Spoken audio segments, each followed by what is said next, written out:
কিন্তু আজি দাদা নাই মোক বৰ বেয়া লাগিছে মনটো বহুত বেয়া লাগিছে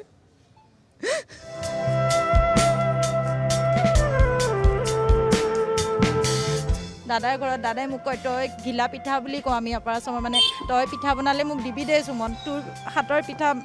জিভাহি যায় দাদাই মানে মোক ঘৰত মাতা নাম আছিলে সুমন সুমন বুলি মাতে আৰু তই বুলি কয় মোৰ দুটা ল'ৰা আছে সৰু সৰু সদায় দাদাৰ লগত বেডমিণ্টন খেলিছিলে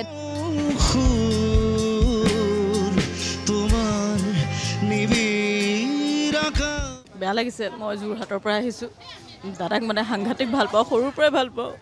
মোকো বহুত মৰম কৰিছিলে যোৰহাট যেতিয়াই যায় তেতিয়াই মোক ফোন কৰে মেছেজ কৰে সদায় লগ পাই আছিলোঁ যোৰহাটত থাকোঁতে কিন্তু এতিয়া আহি ইয়াত ঘৰখনত কোনো নাই দাদা বুলি মাতিবলৈ এতিয়া কোনো নাই ফটোত দেখি তেওঁ আজি ধূপ জ্বলাব লগা হৈছে তাতকৈ আৰু আমাৰ অসমীয়াসকলৰ বাবে দুখৰ কথা কি হ'ব পাৰে বহুত বেয়া লাগিছে মনটো মানে বুজাব নোৱাৰোঁ এই মুহূৰ্তত আমি মাত্ৰ দাদাৰ ন্যায় বিচাৰিছোঁ গতিকে আমাক এটা ন্যায় লাগে আৰু দাদাৰ দিয়াৰ বাবে আমি প্ৰতিদিনেই যুঁজি থাকিম মোৰ শেষ উশাহ টকালৈকে মই যুঁজি থাকিম দাদাৰ দিয়াৰ কাৰণে দাদাক লাগে আমাক দাদাক ঘূৰাই লাগে মেছেজ মানে দাদাই যেতিয়া যায় মানে তালৈ কিবা কাঞ্চনজংঘা হওক বিশ্বনাথ চাৰিটাৰ প্ৰমোচনৰ সময়ত যেতিয়াই যায় মানে সোধে ক'ত আছ তেতিয়া আমি কওঁ ঘৰত আছোঁ বা কিবা এটা দাদাই কয় আহিবি মই ইয়াতে আছোঁ আৰু কেতিয়াবা যদি দেৰি হয় দাদাই কয় সোনকালে আহটো হ'লে মই গুচি যাম এনেকৈ মেছেজ কৰে মোৰ ছোৱালীজনীক খুব মৰম কৰিছিলে কোচতে বহুৱাই ৰাখে বহুত বেয়া লাগিছে দাদালৈ মানে বহুত মনত পৰে এতিয়া ৰৈ বিনালৈখনৰ কাৰণে দাদা যোৰহাট গ'লহেঁতেন তেতিয়া আকৌ লগ পালোঁহেঁতেন আমি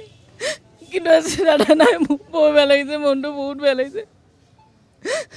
সেইকাৰণে মই কৈছোঁ দাদাক ন্যায় লাগে আৰু সেই ন্যায় দিবই লাগিব আমাক মই সেইটোৱে ক'ম যোৰহাটৰ পৰা আহিছোঁ মই কাহিলীপাৰাতে থাকোঁ আগতে মই ইয়াতে আছিলোঁ দাদাক মানে সদায় লগ পাইছিলোঁ তাৰপিছত দেৱালী হওক বা দাদাৰ বাৰ্থডে হওক বা বিহু বা 31 প্ৰত্যেক দিনাই লগ পাওঁ দাদাই মানে মোক ঘৰত মাতা নাম আছিলে সুমন বুলি মাতে আৰু তই বুলি কয় মোৰ দুটা ল'ৰা আছে সৰু সৰু সদায় দাদাৰ লগত বেডমিণ্টন খেলিছিলে দাদাৰ দেউতাক বৰ্তাৰ লগত খেলিছিল ইয়াত দেৱালীত একেলগে বম ফটকা ফুটাইছিল আৰু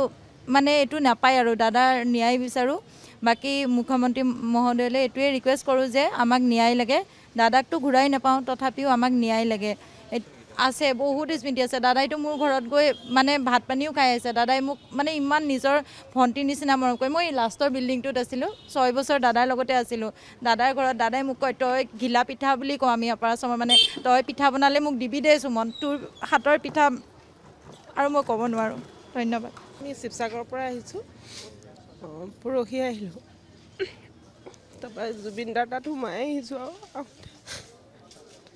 আজি গৰিমাবুক চাম বুলি আহিছিলোঁ নাই তেওঁকো নাপালোঁ কালি হস্পিটেললৈ গৈছিলোঁ তাতো নাপালোঁ বাৰু চাবলৈ আজি দাদা থকা ঘৰটোকে চাই আহোঁ বুলি আহিলোঁ আৰু বেয়া লাগিছে চবৰে কিন্তু ক'ম আৰু তাকে তেওঁ থকা ঘৰটোকে চাই যাওঁ বুলি আহিলোঁ আৰু তেওঁকো জীয়াই থাকোঁতে মানে দেখিছোঁ ষ্টেজ প্ৰগ্ৰেম বহুত চাইছোঁ কিন্তু মানে ইমান ওচৰৰ পৰা মানে এনেকৈ নাপালোঁ মানে সেইটো আশা থাকি গ'ল আৰু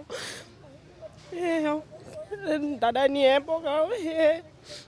কিনো কওঁ আমি ৰাজনীতি হ'ব নালাগে আৰু চবেইতো সেইটোৱে বিচাৰি আছে এতিয়া